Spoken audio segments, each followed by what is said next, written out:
If we can speak to more of those people to bring into your events, then you can still help the people who can't afford you while also helping and bringing in people, the ones that are going to convert into one-on-ones. Does that make sense? Okay, yes. So you're still going to attract the other people. They're going to come regardless, and you're going to enjoy working with them. But guess what? Your energy won't just be going into the void. Yes. It will be going to also helping you grow this other side of your business.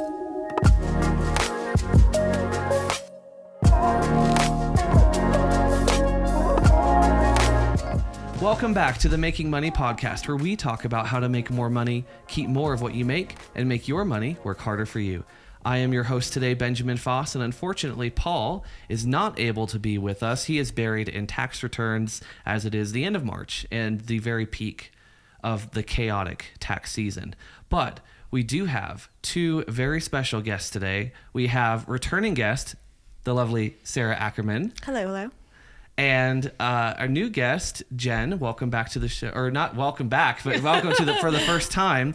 And today we're introducing a little bit of a new format because we've been talking a lot about business and entrepreneurship and strategy. And when Sarah was on back in January or December, I believe, a couple months ago, she talked about business strategy and some of the ways that she helps businesses optimize their web presence, content strategy, messaging, and scaling. And so today we're going to give you a small snippet and sample of what Sarah does each and every day working with business owners and helping them maximize their business and make more money, which is what this show is all about. So Sarah, give us, for those who have not familiar with you, give us a brief 30-60 second intro on who you are and what you do and why people should care about listen to what you have to say. Exactly. Hi, I'm Sarah. So I am a marketing geek in all of the ways, but my niche is really in conversion optimization, digital strategy. And so what lights me up the most is helping work with other business owners to really find what lights them up and to then work on their positioning, their offerings, kind of what their kind of irresistible edge is, and then really helping them communicate that clearly online, particularly in their landing pages. So that's what I help people work on. Awesome, Sarah. Well, it's great to have you back on the show. And Jen, tell us a little bit about what you do. You've got a few things going on, a couple of businesses. So give us the lowdown on what you have going on. Yeah, thanks. Thanks for having me. And I'm super excited that this is the first video edition of all of this. And I'm so grateful that Sarah does what she does, because you will see on my website that I am not very good at this part of the back end of running a business. Like so many of us entrepreneurs, when we have 12 different things that we're trying to do, the website is usually the last one that we play with. Yeah. So I'm CuddleJen. I own a professional cuddling practice in Arvada with an office space there where I see people that are touch starved and need some safe touch in their life. I'm also a real estate agent and focus heavily on homesteads and people that are looking to build income from their home. So lots of different ways that connection and community kind of come into the same space so that people can actually have all of their needs met once they speak for them. I love that. And you brought up a couple key points. The first is that you ladies are both the first guests we've had on the video form of this podcast, which is super fun. But also, for those of you who are audio only, we will have some visual aids with this week's show because we're going to be looking at the website, and Sarah's going to be providing some feedback on ways that we can optimize the site and make it better. So for those of you who are audio only, you may want to pop over to the Making Money Podcast YouTube channel for this particular episode to kind of follow along and see the specific visual aspects of the show. So Sarah, take us away. Cool. These all take on a life of their own. So we're just going to dive in organically and see what comes up. I'm really here to just try to really dig in. I'm going to ask a lot of questions to really get a feel for what you've built, what you're trying to accomplish with your business, and then how I can put all those pieces together to meet the needs of your dream customers and then be able to communicate that and connect with them online. Yes. So that's the goal of all these million questions. But I'm just going to kind of go into it. So I wanted to first hear a little bit more about just the history of this business. Doesn't have to be the whole shebang, but just kind of what got you to where you are, why you started this whole thing. Let's just kind of start there. Yeah, of course. So when I was having babies 12 years ago, my birth doula, Kara Messer, she runs the Birth Education Center in San Diego. She was hands down the single most influential person in my life. And she said, Jen, you're going to have babies out of the place where you may have been abused before, and we've got to work on that touch trauma. And I said, no, we're not working on that. That's not going to work for me. And she says, okay, then you're going to end up with a C-section, which is not what you want. And how can we make sure that you are safely touched during your pregnancy and birth experience in a way that is healthy and healing? And I said, okay, what's the next step? And she's like, well, we're going to do some work, but afterwards, for several years, you're going to take some time to really get some safe touch. And I said, I don't know what that means. What are you talking about? And she's like, well, we're going to send you some community cuddles. And I said, okay, tell me more. What do you mean? And she says, you're going to gather with a group of consenting adults to cuddle with each other. And you're going to come back and we're going to talk about how that impacted you. And I said, wow. Oh, no, that sounds like a terrible idea. I don't even like people that much. So I'm not going to cuddle with them. And I imagine most people's first response to hearing that for the first time is like, is this a cult? Yeah. Like, what is going on? Yeah. Is this a cult? What kind of drugs are they doing? Like, what? This is not what I'm into. So I moved out here.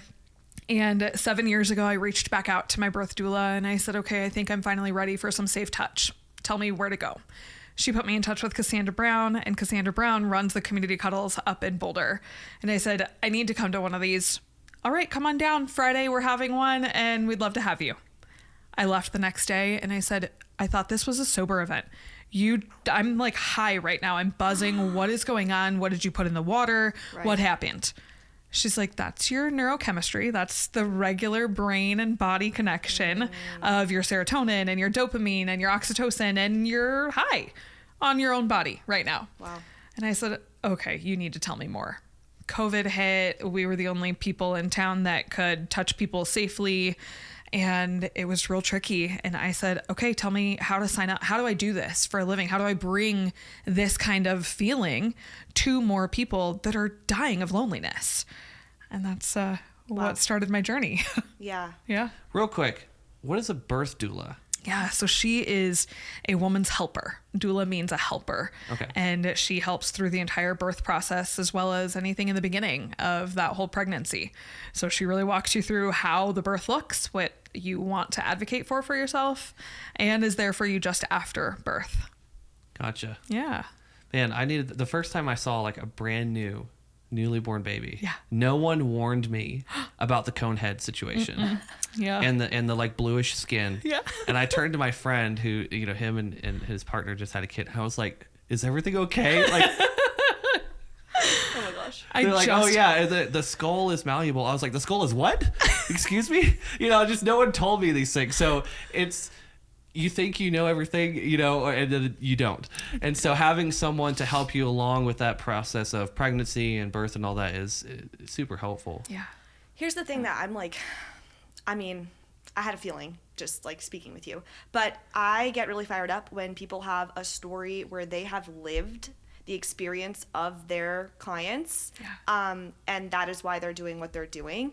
And I think there's people can feel that. Yes. And I think that makes me really excited to dive in a little bit more with you, that you have that story behind what you've built with this business, and people can resonate with that exact same story or a similar story, and want to work with you for that reason. I wanted to go into a little bit about what your business model kind of looks like, because I literally took, like I said, 30 second look at your website. I do have it up right now. We'll kind of go into that side of things, but I wanted to understand more about the services. I saw you had a few, but I wanted to understand what's the breakdown currently, if you're comfortable sharing, like how many clients you have, or is it a lot of one-on-one work? Is it ongoing, or is it the group stuff? What do you got going on right now? And I want to understand where you want to take that. Yeah. Where are you trying to grow your business, and how do you want that to look in the future? Beautiful. a ton of questions. We're going to have to go over those again. It's really Yeah, just, I'm yeah. sorry. Yeah, it's really just, let's start with what your current business model looks like and kind of the split of the different services you're offering. Yeah, totally. So right now I'm running 70-30, 70% being individual sessions with just one solo person. And that other 30% is always going to be with that Community Cuddles event that happens once or twice a month. And then here and there's some Etsy like printables that happen. They're also listed on the website that do maybe 1 or 2 sales a month. Not profitable by any means, but Okay. they're there. So Sure, sounds Yeah. good. And so with the one-on-ones, are these recurring? How many of these do you prefer customers, clients? I can use whatever word you clients. Yeah. What percentage of those clients are recurring? Do you have any like type of subscription services, like monthly? I don't. Okay. I don't. Okay. People have asked recently, just in the last quarter, in Q1 and Q4 of last year, if we Yeah. would have a subscription service coming soon. And I was like, it's something I need to Yeah, so explore. we're gonna. I have a question. When you're trying to set up a business like this, how do you go about determining something like pricing for a service that's so unique and doesn't have a ton of things to compare against? Yeah, I do a lot of market research in other cities. So other cities that have similar demographics as us, as well as similar populations. So when I studied it, I was looking at Boston and Chicago and Tampa and San Diego and a lot of these varying places that are like mid-sized cities that have 600,000 to 1 million people, and looking at what these people and their median income is allowing for them to spend on things that are not necessities. Like, where do they have the flexibility to spend money on this? So when I priced it out, we're definitely not at Los Angeles prices.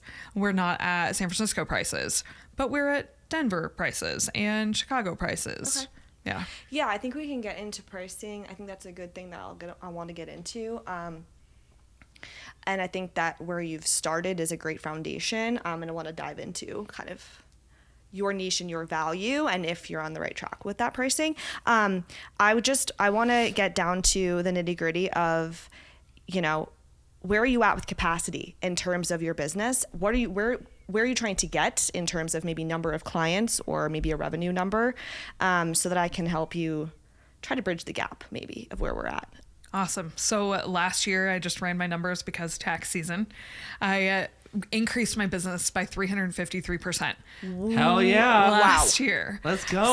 So I love that. excited. That is freaking amazing. Huge growth. Congrats. And that equaled 99 client sessions last year. Okay. So I do have capacity for more. I don't know that I want to go more than double. I think that I can facilitate 200 client sessions a year while still giving to the clients that I currently have. My recurring clients, they are about 12 right now, and that can vary from weekly clients to every 3 months. Weekly to every 3 months. How long are your typical one-on-one sessions? 2 to 3 hours. Okay. Go ahead. Before we dive into the growth, I want to know, like, up to this point, how have you gotten your clients? What has been your primary acquisition? Is it cold outreach, advertising, word of mouth? I cannot stand cold outreach, first of all, both in That's- this industry that's and in fair. real And it's like, estate. I cannot Hey, stand Tim, cold do you want calls. to cuddle? that could be an awkward Craving a cuddle. conversation. No, not happening. But how have you built your business up to this point? Yeah, so we have a listing serve that is through Cuddlist.com as well as Cuddlist. CuddleComfort.com. Okay. And clients find me from both of those places. And I'm finally to a point in my business after running this for 5 years that I'm getting referral business. So I'd Right. say 30% of my business are people sharing out in their Reddit communities or in their subthreads where they're like, oh my gosh, this was amazing. And they're coming back. Are you and getting telling friends. reviews on these platforms? I'm not on those platforms. I'm getting them on my Google business page. Cool. That's Okay. really valuable. Yeah. Or do those platforms offer reviews? They do offer reviews, but they're all anonymous. So they're all based on Okay. screen names that don't Sure. translate to other people's names. Sure, that makes sense. And would you say, just to confirm, the 30% of the is the referral, and then 70% you're saying is probably all Coming from these other These places. places. Okay, and so you're Yeah. not running any like ads right now, or No. just clarifying. Okay, cool. Yeah, Are your prices on Cuddlist and these other? they are. So they're reaching out to you knowing the pricing up front. They do. Okay. Yeah. Yeah. And when they find you through Cuddleist, I just want to make sure I understand. Are they coming to your website or do they book through that platform? They book through that platform. They actually reach out through that platform, but then they come to me to communicate, and it's up to me to reach out to them in a certain amount of time, text them, email them, phone call, video call them, and say, hey, let's do an intro call to see if we're a good fit, and then I book them. Sorry, so walk me through the exact process. They find you on Cuddleist, is Yep. that? Okay. Yep. And it's just like a listing Yep. amongst other, who else is on there? It's a worldwide listing, so anyone in the world that is a trained and certified cuddle professional can be listed on there. Okay. And we just got a new website. We're very excited that has a map. So it's been open for like 2 weeks. So people can click on the Denver map and they'll see 4 or 5 of us professionals on there. They click on me and they fill out like a Google form. It goes through Cuddleist. Yeah. Cuddleist takes it and looks it over and flags it for anything that may come through that's not appropriate for our work, and then they'll send it out. And I get an email in my inbox that says, you have a new cuddle request. And I reach out to that person via phone, and I usually text them a couple different times that work, and we hop on a video call. And do they take a portion of the fee, or how does that work? I pay $40 a month to be listed on their website. Okay. Cuddle Comfort does take a fee. So they take a 15% booking fee if the client comes to me through that website. But I do not pay. Do you know the split approximately of Cuddleist versus Cuddle Comfort? Oh, I'd say 90% of my business comes through Cuddleist. Got it. Okay. Got Yeah. it. Cool. Okay, this like changes a lot about the role of your website right now in your current business model. I don't believe that like a lot of people are coming to your site. Would that be accurate to assume? There's a Or lot who- of people who is coming to the coming to your website. site? Yeah, who is There's a lot of currently- people. They're not converting, and they're looky-loos. They're like people that don't want to see. They want to check it out, but there's no like they're not converting. There's a few signups on my newsletter. I'd say less than 12, but they're not coming to my website specifically for that.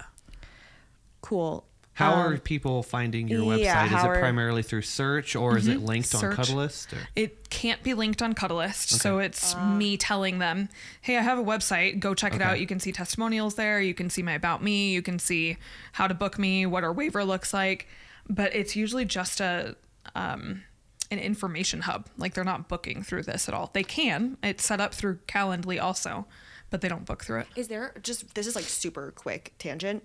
Is there a way when you get a new request from Cuddleist that you can trigger automatically an email to send those people, like to send your website and be like, hey, I'll get to you, but while you're waiting for me, like specifically, or while you're waiting for our call, whatever, like check out my website. Not yet. Okay. There is with this new website. They're Cool. beta testing it right now, Yeah. and it will be coming in the next 2 weeks. So that's this timing of this is perfect because I will want that as soon as possible. Okay. Yeah, because we want to strike when interest is highest, which is at the Yeah. point where they've That's Yeah. exactly what I'm thinking. I'm trying to figure out how we can bridge that gap. But okay, great. I just want to understand the role of your website a little bit more versus what it sounds like is a platform that I unfortunately can't control or you can't control. Yeah. But sounds like you're getting a lot of leads from, which is phenomenal. Yes. So, and then the referral piece.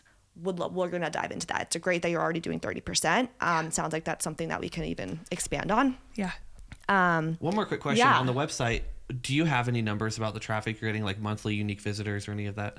On my website, Yeah. I can pull it up on my back end. Do you have like an approximate number? haven't You're like, they're all looked. looking. It's okay. I haven't That'd be looked in, something like, for later because I'd be curious to see, 2 months. what a lot means. We're talking Yeah. dozens, hundreds, thousands. Last I saw, there was a 1K next to it. Okay. So there's at least 1,000 in the last. Oh, but I don't know what the filter was set to, so I don't know if it was filtered to week or month. Actually. Okay. Yeah. Well, we can. Okay, that gives us a rough ballpark because I was curious because it's like, oh, I'm getting 30 a month. It's like not converting. It's like, okay, well, traffic is the problem, but if like you're getting Right. 30,000 a month, it's not converting. Well, that's a whole nother. Yeah. Right. That's a whole nother right. thing. Different Definitely. numbers. Definitely. Regardless, I still think there's a lot that we can handle on your website, even if you had zero traffic, but your goal was thousands. Like Yeah. there's still, I would still want you to have a better foundation than you have today. So it's still going to be a good conversation, but it is good to look into the data when you do have it of sessions are the major, one of the major things to be looking at. And then conversions and conversion rate is like the biggest ones that I like to look at. And you said people are finding through search. Have you done SEO yourself, Yeah. or okay? So you've done SEO, and then are you doing any paid ads right I'm now? not doing paid ads. Okay, just wanted to clear that up. Yeah. Yeah. Yeah. Cool. Great.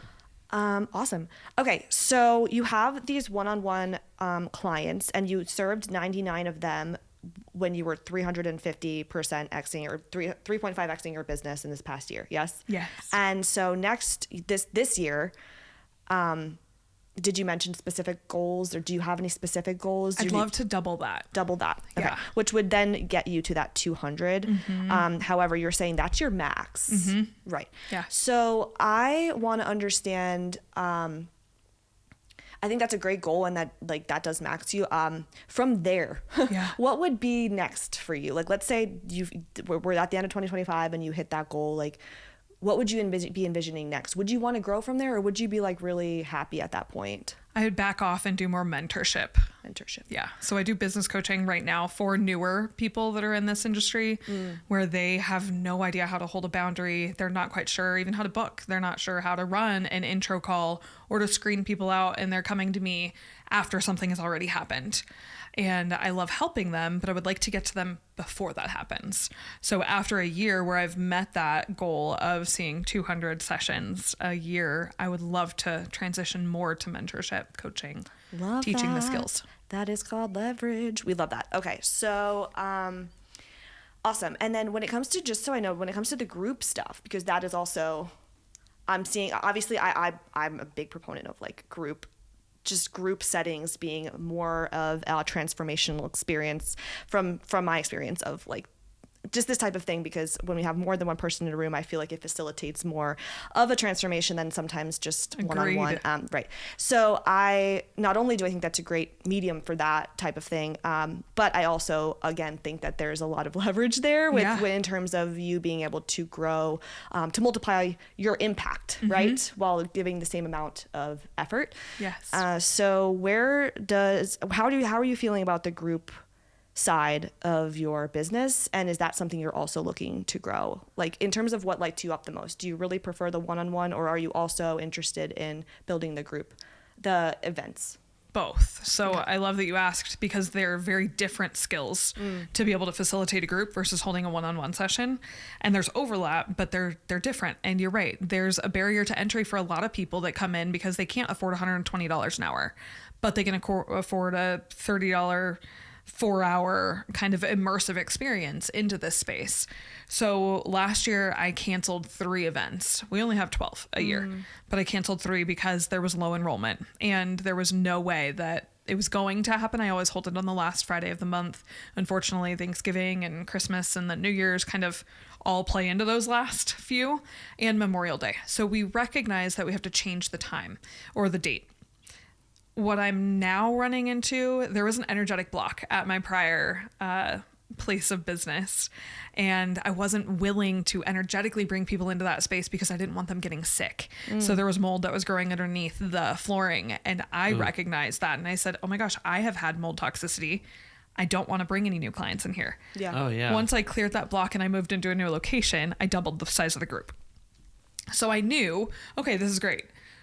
Now we're back to a place where there's like 15 tops, maybe 20 people coming. And I said, my space can hold 30. What are we doing?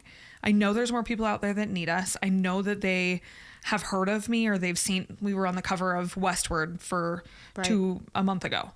And it was amazing. And we have so many new people coming on Friday night, actually, but there's still more room for growth. And those people will have the ability to learn more from me. My colleague up in Boulder converts like 70% of those clients into one-on-one sessions. I convert maybe 10%. I'm like, what am I doing wrong? What is happening? Wait, but when the people that come, do they feel like your ideal clientele, or do you feel like there's a misalignment with who's showing up? I do feel like there's a misalignment. Gotcha. I feel like they are only there because that's all they can afford. So they can't justify $120 an hour. So it feels almost like there's 2 separate audiences that I'm serving. And I don't know how to bridge the two. But then that's not ideal for lead flow into, Not and where for is mine. Are you in Arvada? Yeah. Yeah, Boulder is its own thing. It is. There may Totally legitimately different. be an economic factor there, I have thought this often. because even though Arvada's not that far from Boulder, it is economically. Yeah. Yeah. Boulder is like a little pocket of SoCal in the foothills. It is. It is. Yeah, very much so. Cool. Okay, so I want to talk about the 12, 13, how many people did you say were your regulars right now? Yeah, 12. Okay, 12. I want to talk about these people. I want to understand everything we can about them so that we can attract more of them. But not just those. I want to know, in your mind, if you can pick, like, maybe even the top 3 to 5 of them that you would, like, literally duplicate. Like, if you could clone these people and work with more people just like them, and you could times 50 of them to 50x your business, then you would be ecstatic about it. So not the ones, so the ones who have worked with you for a very long time, who value you, who you enjoy working with, and so you've gotten a lot of value from them in terms of financially, and you love working with them, and they also are an aligned client for you. I don't want to hear about the ones who might be in that top 13 in terms of how long they've been with you, but you do not enjoy working with them, or you would not want to duplicate them. Yes. So let's talk about those people. Do you have in your mind a number of those people? Is there like maybe on your one hand? Yeah. Okay. So obviously we don't need to name names, but I want to literally talk about these people. So I want to know, let's go through the very first one. Do you have a number one client? Like, do you have like a favorite client, or maybe just pick one of those people, people. Okay. How did they find you? On that meetup. Okay. And so they came to an event of yours? Yeah. Yep. Okay. What was wait, are we talking community cuddles audience, or are we talking one-on-one clients? Your recurring well, of the recurring customers, are those the one-on-one recurring or those group recurring? They're both. So I have categories of one-on-one recurring and category of one-on-one or on community cuddle recurring. Who do both of them have just as long lifetime value with you? So like, for lifetime value being like, if this one-on-one person had done 18 sessions with you times $100, it would be $1,800 lifetime value. Versus if someone went to an event 8 times and they only paid $40, like, you can see the difference there. Right. So I want to know, I want you to combine like love of working with them and alignment with also the value that they've, like, how long they've been around and how much revenue they've produced for your business. Okay. Those are very different categories for these people. So there are people that I super love working with. Okay. That come to my community cuddles, that are like my avatar. They are my people. They are the ones that light me up. They are the ones that I show up at their family events. I go to their housewarming. I go to their baby showers. I go to their kids' graduations. Love them. They have never been an hourly one-on-one client. There's the other bucket of the one-on-one hourly clients that I see monthly, that they light me up in a different way, because I'm not seeing them only once a month. I'm seeing them for this long duration of 2 hours where it's just one-on-one, and we can dive deep into some of their touch trauma, and we can push through some of these triggers, and we can hear more about their relationships and their life and their story. And I get updates on the women they're dating, and then the business acquisitions that they're doing. Very different. Okay, let's talk about both. Yep. Okay, great. I have a strong opinion on this. We can talk about. We can talk about both. But you literally just told us that you have an issue with people coming to your events, and the people coming to your events you're seeing are not converting. Even these people that you love. Yeah. And I think you can still serve those people. But I want to know everything about the ones that you are, like, working with one-on-one frequently, ongoing, because I feel like if we can get speak to more of those people to bring into your events, then you can still help the people who can't afford you, while also helping and bringing in people, the ones that are going to convert into one-on-ones. Does that make sense? Okay, yes. So you're still going to attract the other people. They're going to come regardless, and you're going to enjoy working with them. But guess what? Your energy won't just be going into the void. Yes. It will be going to also helping you grow this other side of your business. Okay. So just amplifying, maximizing your impact here. So I want to talk about, if you can think about just those people in the one-on-one segment, who Okay. are your best handful of customers, you just mentioned a few things. And I'm obsessed with the fact that you have gotten to know these people so deeply, because I can actually ask these questions about their life. I want to know. I've asked my clients to like look up I had like a salon owner like client, and I literally asked her to like social media stalk Yeah. some of her best clients, Yeah. and she was learning what they were saying on social. But because Yes. you're like literally there talking to them. So let's go into it. You said something about like entrepreneurship, even with these Yeah. people. You said trauma. So let's dig in to what are the common themes around these people. It can be really helpful if we had 5 hours to go into each person's story, and I would literally have you dive in. I have exercises for this. Yeah. But for the sake of time, I feel like if we can just try to brainstorm some things they have in common, that's where I want to go. Okay. So you mentioned a couple of things around. Oh, I totally know what they have in common. Amazing. So let's hear it from you. Yeah, so they are entrepreneurs. They're all entrepreneurs. They are people in their messy middle where they know they have shit to work on and they don't know how to get there. They're not the people that are in the beginning that are like, oh, I'm totally fine. I don't have anything. I'm great. I don't have trauma. I don't nah. Or they're not the gurus of the world that have done all of this spiritual work, that have addressed their touch trauma through EMDR or somatic experiencing. The people in the middle that have money to spend on their growth and on their progress, that also have really big goals and dreams in life that they're actively working towards, that this trauma and this touch stuff is blocking them from achieving. Amazing. How many of them are in relationships? Or what percentage roughly? 20%. Okay, because you are in mentioned something they're relationships. telling me about the person they're dating, and Yep. because my first thought is like, man, like we should. I mean, not to like put you out of business, but like if you have a partner, like you should be getting some of that from them. I mean, ideally. And that happens once our work is complete. We lose clients.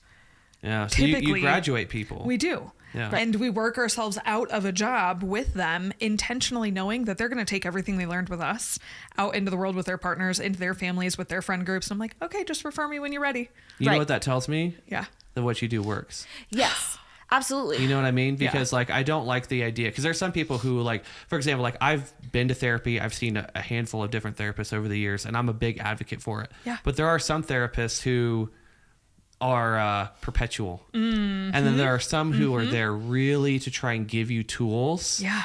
to help you grow and manage your shit on your own, Yes. knowing that eventually you won't need them anymore. Yeah. Right. And like, I definitely prefer the latter. And that Yes. sounds like that's what you're doing, which is great, because there's always going to be more people with touch trauma and stuff. Yeah. I mean, there's 3 million people in Denver Metro. Like you're not going to run out of clients. But so I It's love like that. Hinge. I love that. It's designed to be deleted. Like that's it. You're exactly like Hinge, where Yes. it's like you're not afraid to. If Hinge works like it was supposed to. Yeah, I Want it think to. that your success rate is probably much higher than Hinge. Anyway, okay. So entrepreneurship. This is very interesting to me. I did not think that you were going to say that. What type of entrepreneurship? House stuff. House stuff. Yeah. So I typically see people that are tradespeople. They're in the business world, but they're on the blue collar. Typically male. Mm-hmm. How much of a Yeah. split male female? 80-20 Okay. right now. Wow. Yeah. Okay. Yeah. 80%. The other side of that, so I'd say 60% of that 80% of the male world is these tradespeople. And that other 40% are tech people that are stuck behind a desk, that are doing like startup stuff, but they're running the show. And they are so isolated from their coworkers or from their Yeah. team that they're just behind a computer the entire time. They never get out Okay. until they come see me. So like there's some loneliness there for sure. yeah. And then with the blue collar, is there loneliness as well because they're like on the job alone? Is that the similarity? They're on the job, but they're not alone. They're with a whole lot of people that they can't get touch from because of workplace harassment, or because they can't mix higher ups with the employees, or they're running their business 80 hours a week, so they don't have time to go out and foster relationships to get that touch met. Wow. This is so interesting. This is so not the demographic It's that also I thought we were going to interesting talk too, about. because like a lot of men are kind of subconsciously culturally told about like, you're allowed to have two emotions, fine and angry. That's right. And all that sort of thing. So you're kind of helping. I think you're tapping into a segment of men who recognize that there's something missing and don't necessarily know what to do about it. Yeah. Though they come to you to like figure out is like, I feel this hole, this gap, there's something wrong, and like help me fix this. Yes. This is where I want to go, though. Yeah. This is where I want to go. I am very, very curious as to how these people come to find. When it comes to this particular demographic, and I mean, I'm literally just drawing like very major generalizations. I'm like, in my head, I can see some resistance to something, like heavy resistance to even the idea of something like this, especially being like a masculine blue collar male and a tech like entrepreneur. I just visualize those things as like very masculine, like, you know, kind of blinders, like type of, I don't know. I'm curious how they even found, do they meet you at events, or like they're finding you through, how did these people find you? And were they looking for cuddle? How did they come? Yeah, it's Cuddle Therapy. They're looking for touch. They're typing into Google touch therapy or trauma or how did they even start? Stuff. Yeah. How did they even, how'd they get there? I don't know, because they're already in their messy middle. Yeah, I would say I would want to know like what searches they're putting into Google, Bing, whatever.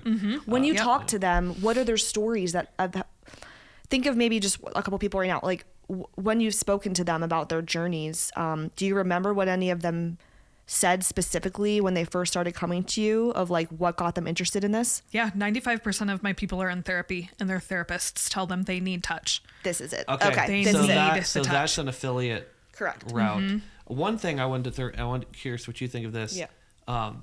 So on Facebook, you can see what advertising campaigns of other companies, and I'd be very curious, because I almost guarantee you Cuddleist is advertising on Meta in some way. Oh, I'm sure. And I'd be really curious what ad campaigns Cuddleist is running. And usually what you do is you sort for the ones they've run the longest, because if they're running longest, that usually means they're working. Okay. And basically I would want to reverse engineer their ads that are working, since it's the same industry, and incorporate that into your SEO. Okay. What do you think? Sounds amazing. Correct. Yeah. I was thinking for Facebook. Is that what you were saying, or you were thinking for Google? Well, I was talking, I mean, yes, we can do Google ads, but I was saying use the Google ads to figure out what the SEO parameters should be. Oh, yeah. Like what are people searching for that makes them find Cuddleist, and then reverse engineer that to help them find you directly. Oh, 1,000%. Yes, Yeah. 1,000%. Yes, they're typing in Cuddle Denver, and I'm the first one to pop up. So they're definitely doing Right, that. but I'm thinking about the people who have not thought of cuddle, the word cuddle The word, specifically. yeah. Like you mentioned some possibilities, like touch therapy or something like that. Yeah. But anyways, you were about to do something. I like interrupted. No, that's okay. We just hit something really important, because I was like so lost for a second as to how these men just randomly woke up one day after working on a roof and being like, I need cuddle therapy. That's not what Yeah, happened. that was Doing the the That's work. not what happened. So we figured out that Yeah. they had been through alternative methods doing the of work. therapy, Yeah. right? Which we love, because that means that these people are invested Yes. in solutions. I believe that if they've taken actions in the past of alternatives that are besides you, like that actually makes them more of a qualified lead for you. Yes. And so what was important about what you said was it was recommended by therapists. I want to know, do you have relationships with therapists? Like I feel like these particular people, do you think that all of them were recommended by therapists to come No. to cuddle therapy? Okay, so What what else is percentage? going on? Yeah, what else? I don't know. I'd probably guess 20% of them just found me online. And when you talked about that, when try to think back when they first came to you or you visited their Yeah. home, like, were they nervous? What were they saying? Oh my gosh, yes. Okay. So nervous, so concerned, worried that there was shame and guilt even wrapped up in whatever they searched. Because when you search cuddles, what comes up? Right. Like, we're not the only people in this touch industry, in this touch world. They're Yeah. going to go through a lot of different touch things before they realize, oh my gosh, I just need to be held. I don't need the sex. I don't need the dating world. I don't even have time for the relationships, but I still need to be touched. Do you think this is, we're getting somewhere, but do you think that some of them did start with the more 100%, sexual? yes. Okay, that's what I'm wondering. Yeah. Okay, so you would say maybe like 20% of these people were actually like doing the work, and then were recommended from a therapist to pursue cuddle therapy, and then maybe some of these other men, typically men, were potentially, seeking out other types of sexual in nature, resources to try to fill a void of some type. And then eventually, through doing more and more research, found Cuddle Therapy. And we're like, oh, this is what I need. Have you incorporated any of that into your SEO? Like, I'm curious, what have you optimized for? Oh, goodness. So I did, and I was doing blog writing, and I wrote this one blog to talk about our work being non-sexual platonic touch. And I had a massive influx of people looking for sexual touch in Denver. And I was like, where is this coming from? Why do I keep getting all of the people that want this when I offer this? It was because my SEO was actually working. And I had to go back through that article and remove a bunch of this stuff because non-sexual was in there and it was only picking up the sexual touch. Right. It was Google's thing is not reading it as one word, but two. Right. Which is what I learned through that SEO process was, I can't actually write that. So you're getting some false positives. Yes. But I was thinking from an impact perspective, I mean, it's tricky because you don't want to be constantly solicited for things that you don't want to do. But on the other hand, it'd be nice to redirect some people from the unhealthy outlets. I was just gonna say, what if you utilize that? Because it sounds like the men who actually come into your ecosystem and the ones, because we're analyzing just your top ones right now. Let's remind everyone. They're coming from the therapist and they're coming from sexual. They learned themselves. Who knows how long it took them to get from the sexual searches to figure out that there's something better that they actually needed. Right. What if you were the one to bridge that gap of education to make that a shorter learning curve for them? And what if you did that through a first touch point of some sort that was maybe a group setting of some sort. So it's not one-on-one, and you're forced to deal with all these people coming in one-on-one, which is a lot of your energy. What if you were able to give them some type of resources, or maybe the events, certain events were geared towards those type of people, and you're actually teaching them what this is, and maybe you need this. And maybe it doesn't start with just automatic in-person event, but maybe it's some type of like video resource or something, you know what I mean? Yeah, I would love that because it would save me so much time in my 15-minute intro call with them where I'm either weeding them out or educating them on what I do offer. So that is part of the screening process. It is part of how I can handle their objection of like, no, that's not actually what I'm looking for. And I was like, well, let's try it on. Let's see. When was the last time you had a hug? And then they're like, oh, just a hug that didn't lead anywhere? And I was like, yeah, just a hug. And it opens their eyes a little bit more that maybe that's what they need. What other types of questions do you ask to make them... I want to know what you're asking them or what you're talking about in that moment in time that changes their mind. Let's talk about it. Ooh, what changes their mind? So when I ask them if they've previously already seen a sex worker, if they've already seen a massage therapist that does a little extra, why did you come to me? Where was that missing gap? And they'll tell me, I think that it was fine for what it was, but it didn't fill what was missing. It didn't fill what I needed. I needed connection. Yeah. I needed to just be held. I needed emotional security. I needed safety. A massage therapist can't offer that. A physical therapist can't offer that. A sex worker is definitely not going to offer that. And they're still searching. So they're going through the different people, trying to be filling of this void that feels safe. And they come to me. Yeah. I'm like, okay. And that's why they leave and come back. Yeah. Because they've finally found something that feels safe, secure, held, understood, validated, while they still go to their therapist and do the work. Wow. So to be clear, because we're talking about ideal avatars, are some of your best recurring clients, are those people who have explored other things before coming to you primarily? Oh, yeah. Okay. That's why we're saying and that. Also in therapy. Oh, too. yeah. 20%, only 20% though. And the other 80, that's why I'm focusing so much on this. I'm like, these men are big. Like, okay. And I believe that you can be part of the edge. I think we might need to zoom out a little bit and be like, how can we make your funnel more of an education funnel that saves you time while also impacting and resonating with more people, because you're only one human and we need to like streamline this for you. So I'm like, even in my head, like you literally did something that had a result. You asked a question about the SEO. You talked about the word sex being in your SEO and how it skyrocketed things for a second. But then you were like, oh no, let's turn this off. What if you did that again, but we built a landing page Yeah. that educated people on every single thing that you do on your call Yeah. on that page. That would be amazing. Literally, even it could even have a questionnaire of saying, "Oh, you don't think this for you?" Like, what about first question? When was the last time you had a hug? Or whatever that is, right? Like, let's make a video of you saying all these things that you just mentioned of like, you've tried going to the sex worker. You went last week. I want to hear the specific stories that you've heard. Oh, yeah.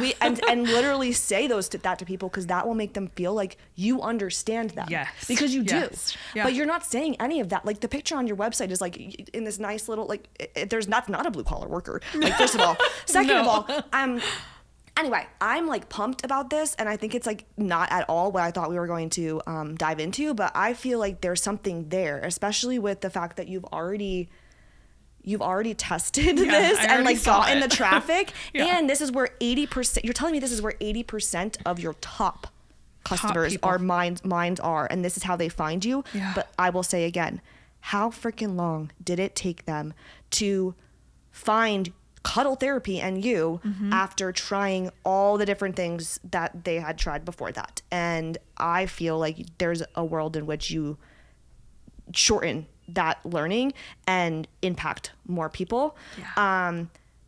Yeah. I think that is something I would really like to explore. Awesome. Is that like resonating? Yeah, I totally Okay. love that. Yeah. Yeah. Yeah. I love working with therapists that send me clients. Also that. because they're Have you already networked with any pre-qualified. therapists currently? That was going to be the Yeah. other part. Okay. Yeah. How did you find them?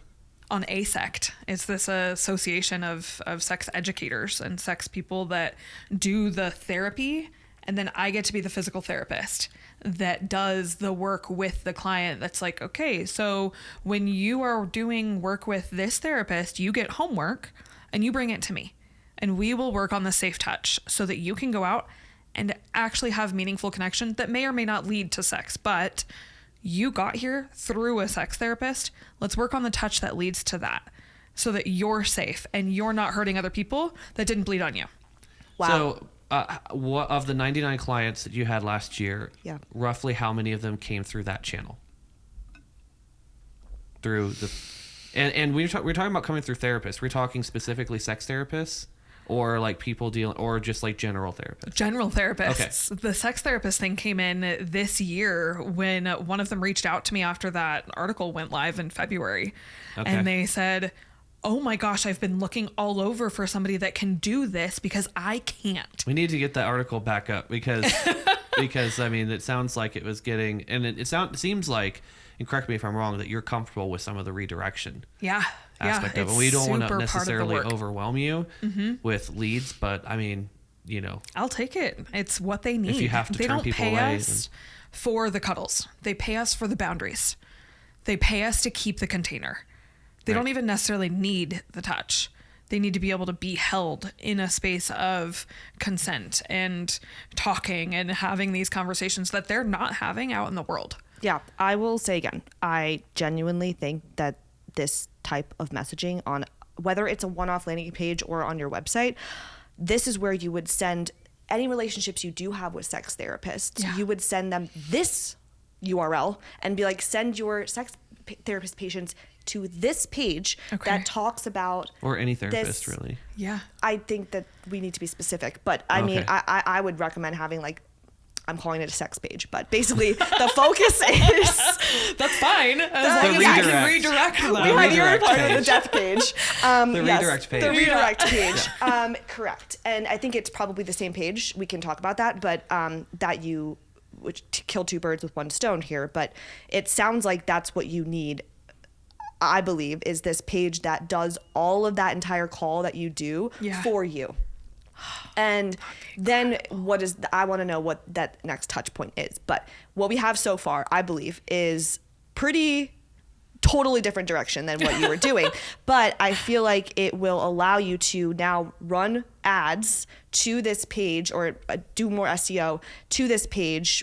You can test paid ads as well with those type of keywords, and and then get those people to this page while also using that URL to be the one that you have therapists direct the patients to directly, of the ones that you have relationships with. Yeah. So that is like, I believe that if that works and if we can like prove that out, then put it all over your website. Like that's what I would highly recommend doing. The beauty of landing pages, what I love about landing pages, is they can be like a one-off test, and you can just build this one thing. It has no navigation. Landing page is like meant to just kind of keep people focused, like blinders on one thing. I think but anyway, that would be the purpose of testing that page. But I would want to know from you what would be what's the next step after you do talk to somebody like this who is like, wow, I realized you're right, I haven't had a hug, or you're right, this is what I need.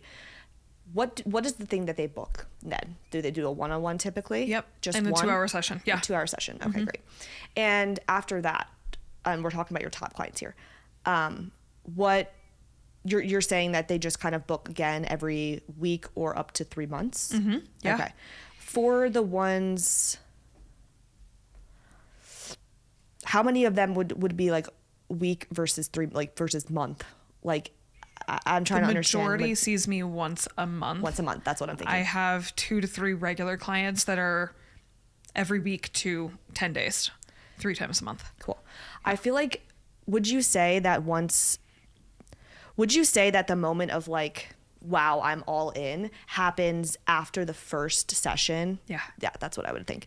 So in my mind, I'm like, what do we do to get them into the first session? Yeah. Because I think once you kind of have them there and they realize the impact of this, you kind of have potentially a customer forever. Yep. So the goal of what your offer would be then on your landing page would be something that would hopefully, ideally, like people just don't want to say no to, or they're like, this is a no-brainer for me. Obviously, the messaging that we're putting out there is going to be so resonant with them because you're going to be literally telling their story in their words through a video, through text. Like I want to have like, this is you, this is you, this is you, like little check marks of like, again, like you saw a sex worker last week. Again, I'm using hypotheticals. You're going to actually tell me these stories, and you're not going to say, Bob told me this. You're just literally going to use the same words that you heard in these 2-hour sessions. And we're literally going to put it in storytelling form on this page. And then, and then saying to them, you've tried all these things, and here's where you're at, and here's how you're still feeling. Yes. So if you keep doing the same thing, you already know where that gets you. With some Who's going to argue with that? Yes. Well, I'm going down the page literally. Then it's like, solution. Have you heard of Cuddle Therapy? I know what you're thinking. Yeah. And literally go through like how you talk to men as they're like, no, that's not for me. And you say, I know what you're thinking. But when was the last time you had a real hug? Ask these questions to yourself. Then it's like, don't want to listen to me, that's fine. Let's see what other people have to say. And it's the testimonials of the people. Okay. I think if you can get some videos of men that are blue collar men, I know. But maybe with their backs turned with a voiceover so that they don't if you can't, then make the testimonials, which they will have the names of men and then what they do for a living, so people can at least first resonate. Name, like, oh, this is Jim. This is Jerry. Yeah. And he the roofing contractor. You can literally say those things. And so and because we want to make that connection of like, oh, this is for me. And all of your branding, by the way, I didn't even go into that, but everything should be like probably a little bit blue, probably a little bit more masculine, probably just a little bit more to make them feel like they're at least like contextually safe. Yes. Okay. Because if you put them on like a pink fluffy page, they're not going to want to listen to you. Right? Absolutely not. We can have a pink fluffy landing page for the women, but no, exactly. And that's the point of a landing page, is we're testing everything on this page, right? Okay. And so anyway, yes, then it's testimonials, and not just testimonials, but ones that they like will resonate with. So again, with male names, with professions that look like theirs, right? Technical, whatever rep. Yeah. And then, and then we'll want to go into like, cool, we've bought them in now. At this point, they're like, wow, I didn't even know I was looking for this, but this girl like is literally named me. speaking. Is speaking to me. All we have to do is make the ask, and we just want the ask to feel like a no-brainer. So my question to you would be like, what's it worth it to you to get those people in the door? But at the same time, what the success rate basically that you know of after the first session really is, and you're telling me it's high. Yeah, they always come back. They always come back. So the people that I have seen on a one-off have been people that are there for the wrong reasons. Okay. And they typically actually make it through 2 or 3 sessions before they're like, oh, you're like really holding the boundary. Like, this really is not going anywhere. I'm like, yeah, this really is not going anywhere. I think you misheard me or chose not to listen. Interesting. But they do. I get 2 or 3 sessions out of them before they self-select. Wow. Or they end the session early, or they just don't reply to texts. Oh my gosh. Okay. Roughly, like, what percentage of new clients would fall into that category? Yeah. Oh, my screening is so good these days, so it's not common. It's pretty low. It's pretty low. Yeah. Well, that's good. Yeah. I mean, Yeah. we don't want you to be having to constantly push people away, especially men. Yeah. No, of course not. This is such an interesting conversation. Going back to your top though, your top clients, because again, that is the path that they took. So we're still remembering that these are your top clients. I guess, like, of the ones that didn't take that path, like of your non-top clients, is that path the same for them? What makes those people different? Because I just want to make sure we're repelling, because a good landing page magnetizes the people that you want and repels the ones that you don't. So I'm trying to make sure your offer and your messaging does that. What was different about their path? About their path, about They who weren't they in are. therapy. Okay. Who they are. They had failing businesses and failing relationships, like repetitive failed relationships. With no introspection. Like, they were not willing to go, okay, why am I the common denominator? Yep. They really just wanted somebody to validate that they were wonderful and lovely Stroke and their fantastic. ego. And it was, Okay. But the people in your I have a couple top- questions. Yeah. Just kind of going back to some of the lead stuff. So is it like, because you're converting mostly men, is it also mostly men that are reaching out to begin with, or is there like a large percentage of women that are not converting? no, there's not a large percentage of women that are not converting. Okay. They're just not coming to see me. So that 20% that I do have of women are devout. Like, they Right. are equally as And then is followed the up. ratio of men to women similar in your group versus individual? No, it's not. It's like opposite? No, not even opposite. It's 50-50. Okay. We've only had 2 events in 5 years where it has been 3 to 7 males and 1 female facilitator.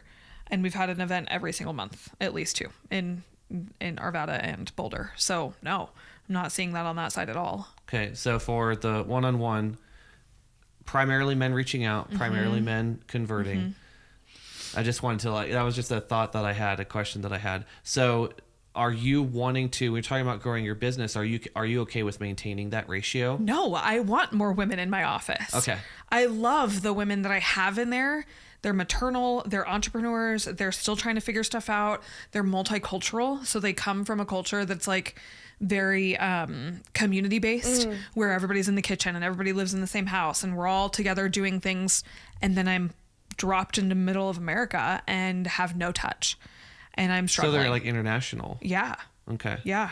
So if I mean, everything that Sarah just said was awesome, we should do that. But if you're also like, I want more of these international women, then we should like target that too, you know, because I don't want you to feel like, oh, it's nothing but these like No, sweaty it's such men a all good- the time. Yeah, I was like laser focusing on your top, which you mentioned were not those women. So that's why I went there. Yeah, no, and that's great. I do want to know, like, if you do want more women, but they aren't part of your top, why do you say that?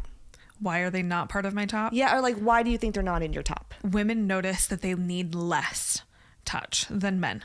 Men need far more touch, and women will see me once a month or once every 3 months, and they'll come up with like a top up. We also do a lot, we tolerate a lot more running on empty Yes. than men do. So I just see less of them because they're busier or they have other things going on. And then they're like, oh my gosh, I'm desperate. Like I have a text on my phone right now from a woman I haven't seen in 6 months, still doing like a monthly outreach and a monthly touch. But she's like, do you have availability Friday, Saturday, or Sunday? I'm like, I'm booked like 3 weeks out. I'm so sorry. I can maybe try and squeeze you in, but she only needs it that often. That's where surge pricing comes in, by the Right. way, ladies and gentlemen. Yeah. But yeah. That's okay. interesting. It's almost like for the women, do you feel like it's more like crisis management It in a way? is. Yeah. They come Yeah. to me when there's a crisis. But Meant you to know, come but to me for hear me maintenance. out. That Hear me makes out. sense. Do you want to be building a business where you are being the person people come to when they are in crisis? Not because you don't want to help, but my question is because that's a last minute ask all the time. And so I guess it's like we just need to, and there can be a yes answer to this question. I'm just saying we would need to build that into your business model in a way where, yes, there's surge pricing, or like maybe there's a specific type of membership that they have that allows them like access to you in that way where they can text you last minute. Like, because that shouldn't be something that everybody can do. Yeah. And if you do enjoy working with these women, then yes, I do. I'm glad you brought this up. Again, the beauty of landing pages is the same. I would literally do a campaign with that type of page as well. If you wanted to test both of those, let's see who comes in the door. Let's see who you enjoy working with. Like, let's see how they work. And that's a great test. But you are right. From a revenue perspective, From the a steady revenue- recurring is a lot better. And then also from a calendar management perspective. Yeah. Correct. It's a I lot mean, easier. So I'm a busy mom. There's absolutely no way I want that as part of my business plan Absolutely. or Right. my model. I want to use that landing page to further educate them and tell them, hey, I get that you're going through crisis right now. And I know that you feel lonely and stuck and that you just can't manage this. How about we get you on a monthly subscription and you schedule it out like you schedule a massage? That's what it is. That is what it is. And also, I think that the women especially will be more primed, these women, to enroll in some type of upfront subscription. Especially if you say like when you do the subscription, you know, maybe this first thing is heavily discounted or something like that, right? Yeah. But you're enrolling them in a subscription that they have to do at least 3 months, let's just say. Yeah. So something like that. But also on that landing page, talk about the messaging. I want to say you are from another country. You are going through these things. Like you came here, you all of a sudden have no touch. Like actually say those things in the same way that we did with the men. And I think that that's going to be very potent for them. And I love having multiple messaging and landing pages to test. I mean, there's probably 15 more that we can come up with, but I did start at your top customers for a reason, your top clients, because I wanted to find you more of them. Yes. But with that being said, I want another part of like what I really am like super passionate about is not just about like, yes, we want you to build your business and build your revenue, but we also want you to be building like the lifestyle you're trying to build. And I'm glad you brought that up because that was also where I was going to go next, of just like, what is the lifestyle you want to be building and like what lights you up the most? I always use that term because I really think if we lean into that, there is no world in which it can go wrong for us. Like it's going to be hard. Obviously entrepreneurship is like hard, but I think the more we can lean into what lights us up, the more it will feel light building it and not heavy. Yes. So I think you mentioned the women and maybe that's something that you are feeling a little bit lit up about. Yes. But I also know that you don't feel lit up about being in crisis management and last minute scheduling. So I like the idea of subscription for women with a landing page that speaks to those particular stories and that particular background. And how this is something that they need to have an ongoing investment in, just like they would other appointments or maintenance skin, of nails, massage, maintenance of their body, you know, because it is. So I have a thought related to what you're talking about with the subscription, and let me know if you think this would work for you because it may or may not. What if we treat it almost like Audible? So with Audible, you pay a monthly fee, you get a credit. Yep. But the stipulation is that the appointments require X amount of notice. It could be 2 days, 3 days, 4 days, 5 days. I love that idea. Yeah. So because then, I can and it also rearrange. encourages people to see you more regularly as well. Yeah. So then you have a little bit more of the steadiness of the revenue with a Yep. built-in boundary. Talk about boundaries a lot with this Yes. business, right? Yes. Of time. That you could treat it almost like Audible. It might work well. It may not, but Okay. it could It's be worth a something. try. Yeah. Yeah, honestly, I mean, I really like that setup of a subscription, or a membership of some type. Yeah. I think anything though, like that was where I'm like any type of on your website. You said you don't have any of that at all, so just having anything built out and I think potentially testing them over time. I like that. I would start with that. That's a great Okay. idea. But yes, definitely, I feel like having some type of recurring revenue model. Yeah. For people who do need it. And it's not necessarily going to be something that we offer upfront to everybody, but it is going to be something that at a certain point in your sales funnel, or basically in your customer journey, as they come in the door and maybe done 1, 2, 3, whatever sessions with you, you present them that option. Yeah. And it obviously comes at a discount, and obviously that's baked Yes. into it being more beneficial for you. Yeah. So it's worth that discount always. So I really like that.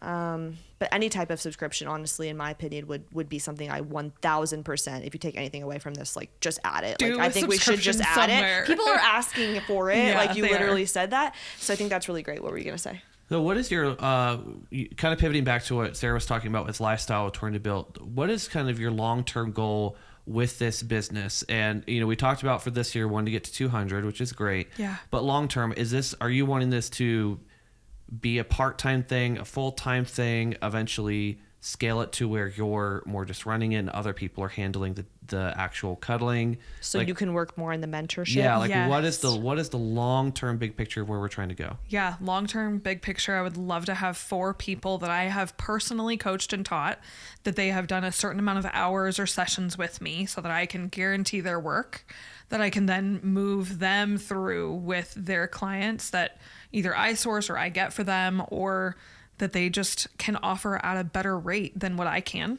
without my expertise. And I would love to run the back end, and I would love to continue getting them new clients. But I do want to step away from doing the active cuddling while getting a chance to still be in the world and doing the same work, just not the person doing it all the time. Get to be like the mama Yeah. running the show. Yeah. I love that. And then in terms of how we're trying to move toward getting there, do you feel like there are any avenues where we could get more out of Cuddlist, or I keep wanting to say Cuddle Finder for whatever reason, but whatever the other one is?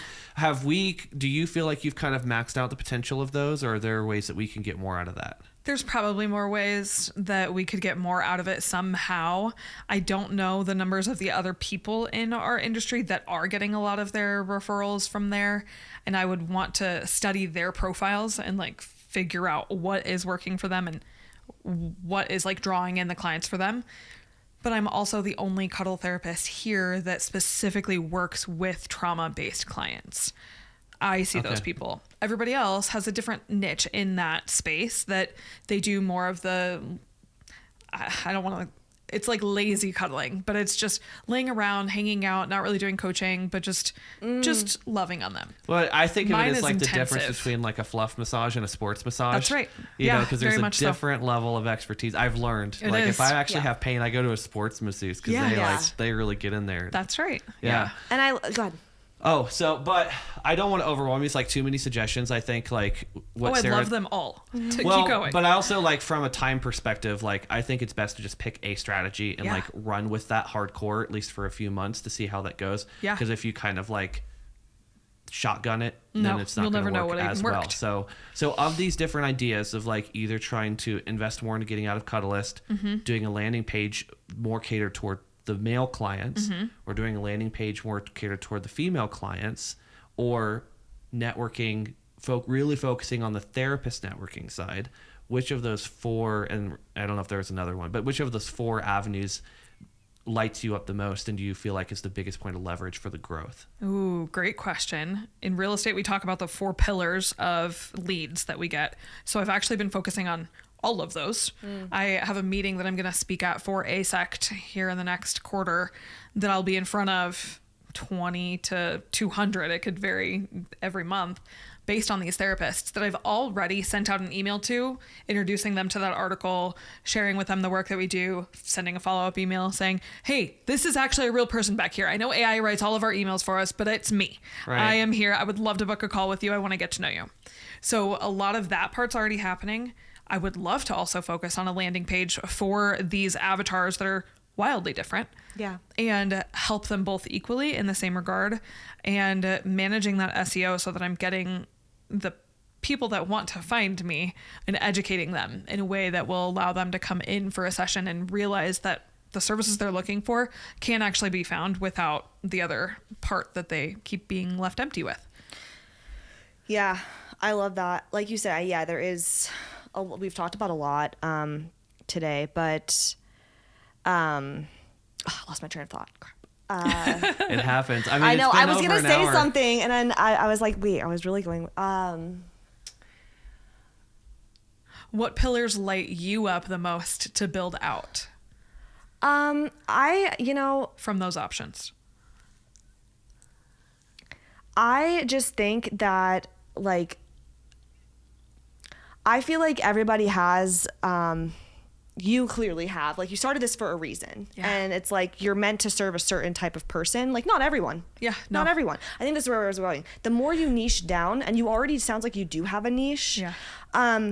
The more you niche down, the more people, like, some people think of niching as like, oh, I'm isolating people. Like, I'm, you don't seem that way. But, like, I just feel the more you keep doing that, the more, like, personal and, like, the perfect match you will seem for the people that are right for you. Yes. Which are these people that we've talked about, and are these people that are your top people that you would duplicate. You told me you would duplicate. And so when it comes to building a life that you, like, want, and the business that you want, and even when you step out of it, the clients you would want your team to have, like, it all starts with that. And so I think the other side of that with the niching is, you just said that you were the only one in our area, and you seem like an incredibly sweet and amazing person, and you are trying to put out your value into the world, and I see that. I will say, as you continue niching down into even more specifics of this type of messaging, and specifics of the trauma, and specifics of their background, guess what, girl? You're going to become more and more in demand for what you do that no one else does. Yeah. And the reality is, your pricing is going to reflect that. And I believe that you can probably increase it right now. Yeah. And I also think that when it comes to the subscription model that we talked about, which is another suggestion that we talked about, I do think that that is a really great way to raise your pricing while keeping it the same for subscription. Yes. So if you join the membership, it's now the same price. Okay. So everybody, you still grandfathered in if you want this. I'm giving you the option, but it's going to go up. It's going to go up for everyone else if you're not in the. That's a really great way that I tell people to start thinking about raising your prices. Yeah. I'm just saying, you don't have to do it right now, because this is another suggestion, but you are already so, like, niche now, but as we continue going more and more down, I want you to be pricing what you're worth. Yeah. And I just think that that's something to consider. If you do want to consider that, it would be a great time when you launch the membership, subscription, service offering, to allow people to take that option, to still be able to work with you at the same rates. And everybody else, this is what it's going to. I love this suggestion, and we deal with this every first quarter of the year when we're looking at the rates in other cities and with other professionals that have had X amount of years of experience, and it is always such a tricky, hard thing to figure out. So the way that my model currently works is that all new clients that come in are at the current rate. So all past clients stay at the rate that they were when they came in. So I have clients that were at the $80 an hour, at the $100 an hour, at the $120. And you know what happens? I notice my own resentment coming up. I'm like, but they don't value me. Of course you do. But of course you do. But the way to pitch it is, you say, like, hey, prices are raising, but since you've been with me, for the Exactly. next 3 months, you get to keep it. But the other thing, so I was remembering, like, for a while, I had a membership at Denver Sports Massage because I kept having, like, recurring pain in my shoulder. And so the membership gives you, like, the one massage a month. If you want more, then you get like 15 or 20% off additional ones. Okay. And you can use your membership to buy massages for other people. Ooh. So that's a great way to get referrals too. Yes. And then, you know, and then you could say like, oh, it's only if they're brand new, first time or whatever.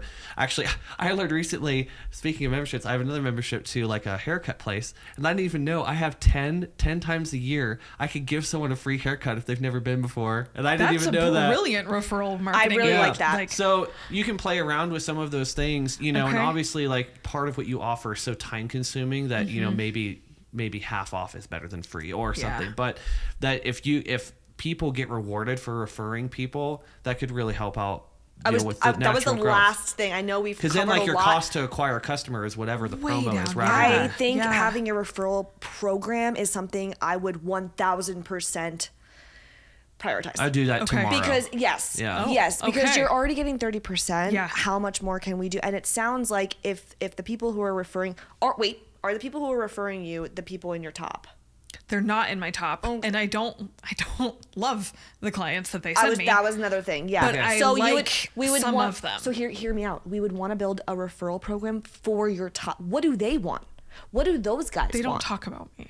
That's fine, but let's they don't share that they see me. Yeah, there's you know, it's kind of like, I mean, therapy was 10 years ago, right? Like, it's a little bit Very of like you have to so. overcome some stigmas and some social stuff, but but there's still, you know, people who will definitely refer, and can't you hurt may to get more have- referrals from women. Yeah, that's totally fine. But in terms of, you obviously want, in an ideal unicorns rainbows world, you want your ideal people to be referring others, and I see that's probably a really a difficult thing to navigate when it comes to those men in particular.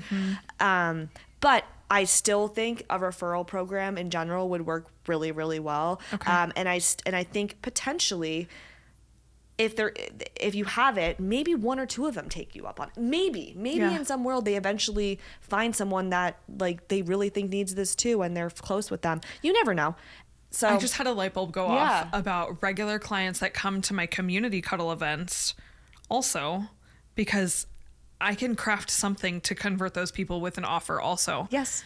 But I have one client that is coming an hour and a half late, and there's a rule that we have: you cannot come late if you haven't been to X amount, because there's a welcome circle. Everybody has to know the rules. So she gets to come late because of that, but she's bringing 3 people for Friday night. Yeah. Do I craft a referral program for those people that I absolutely love and adore in this community, that if they bring 2 or 3 friends with them, their ticket's free? Yes. Yes. 1000%. Their ticket's free, or they can have a session with me. Correct. But only the people that you think they might convert. Like, I don't want you to be wasted, because you just said that they I was going to say, because they don't. I don't know. Sarah, you can tell me what you think, but my first instinct is like, we got to fix the 10% conversion. Yeah, well, that's why. No, but that's why I was like, who are these people? Because we need more of them coming to your events. Yeah. And so these people, they don't cross over. That's exactly it. That's they don't ever cross over. That's part of what we want to solve. That's the problem. Yeah. So it maybe I think the events might not be, to your point. Yes, there's an issue there, but we just came up with a whole other funnel for these people. And so I don't really know if the events is where we want to focus on getting these blue collar men to the events. I don't think it's happening. It's not going to happen. So but at the same time, increasing the conversion rate on these people, it is. These are the people that I want to see over here. Right. But it's like, but they're also. They may be. But if they're cash constrained, they're cash constrained. You said they're cash constrained. So they may not really be the ideal avatar from like a. What about person? So not one-on-one, but group cuddles that are at their home, like that on like their time. That is another thing that a client came to me with and said, how much would you charge if I didn't want to have to deal with all of the other things that come in to a community cuddle with 20 people? Can I just pay you to do it with 4 people? Private party. I think that's something. Okay. I think that's something, because they'll be able to afford it, and you'll be able to do your normal rate. Yeah. Like, charge your rate for that, but make it split between them. That's what they are excited about. Literally, yes. Yes. This is how we convert those people, because now they're actually coming with the literal group. Yes, that you can be like, 3. Hi, I will literally doing a 3-person party for this rate. Like, this is what I do now, and you just brought these people. Let's do it again. Okay. I think that's beautiful. And I think that allows you to value your time while still serving the people in a way that's going to impact them, but on their, like, in a more personal and intimate setting. Yes. I love that so much.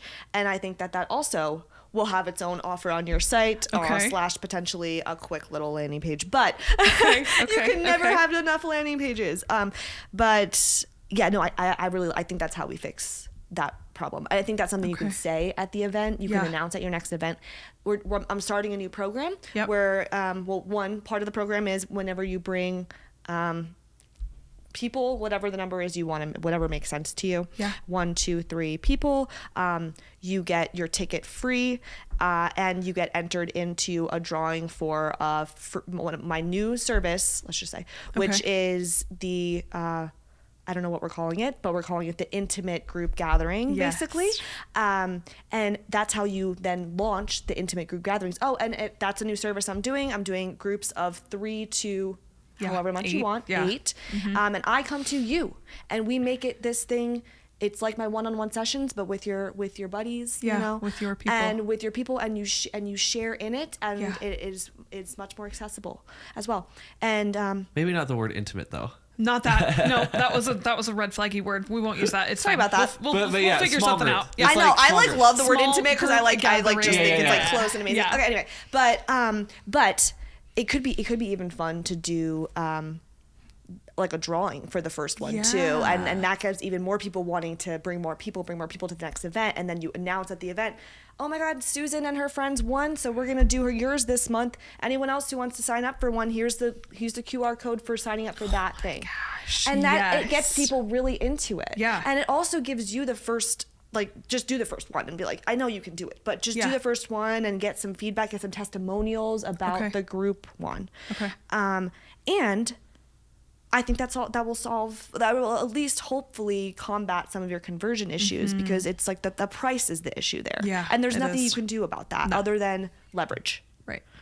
So I think that's, great. That's where I would go with that. Well, that's amazing. At the risk of overwhelming you with a million ideas, I think we should probably wrap up here. How are you feeling? Great. Yeah. Yeah, because all of these ideas float around in my own head, or I'll hear it from clients where they'll request this or request that, and I'm like, I can't add anything more to my plate. Like, there's just no more. That's real. So I love that it came out of your mouth and not just my head, because it makes it more real, and it creates a community around all of these ideas that, oh, this is possible. If somebody else came up with the same conclusion, maybe there's some realness, some groundedness in that. Totally. So, and it is a lot, and I know you have a lot going on, but I'm here, we'll chat, and I feel like it's just prioritization, and it's not as scary. Like, I'm talking about 15 million landing pages. It's really not. It's like we duplicate the one and we change the messaging. Like, or, it's literally just updating the services on your page. Like, we can do it in an hour. Like, anyway, so I feel like it's a lot to take in, but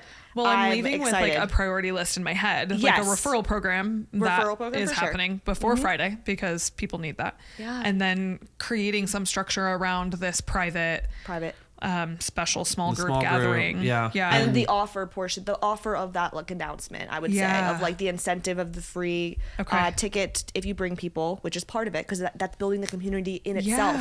Like, people will come with the people that they will convert, you know.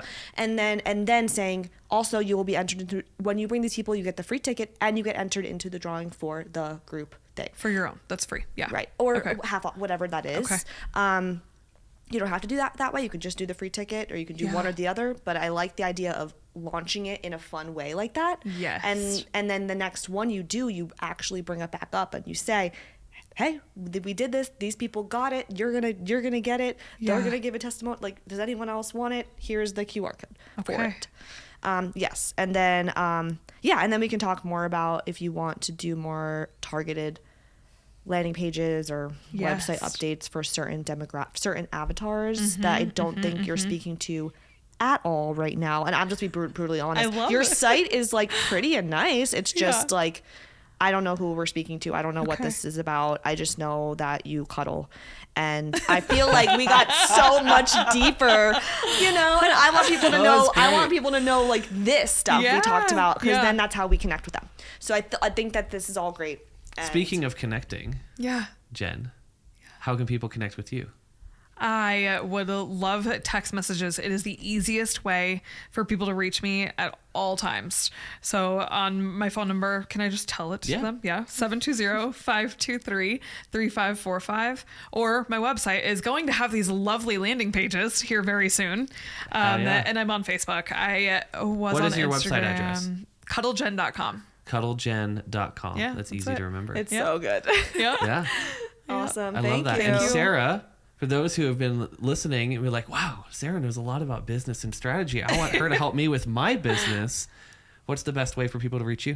I'm currently building my website, so it's not live right now, but it will be efinery, EFINERY.co. It'll be ready in like a week. But otherwise, .co, not .co. Okay. They didn't So have com. drop the M. I'll get com eventually, you guys. But you can also text me. I love that, actually. My number is from Jersey, 201-572-8300. I love that. Awesome. Thank you so much for Thanks hosting. thanks and for being coming, in Jen. it and doing this. Like this This is has a been big great. first step. It's Yeah. been super fun. Yeah. And I'm looking forward to the next guest that we have because I'm like, this is just super The fun setup for is me. awesome. Thanks for having us. Yeah. So, all Thank right. you. Well, and we thank you all for watching and tuning in. If you made it through all of this, you're a trooper. But hopefully you got something out of it. And we will see you in the next one.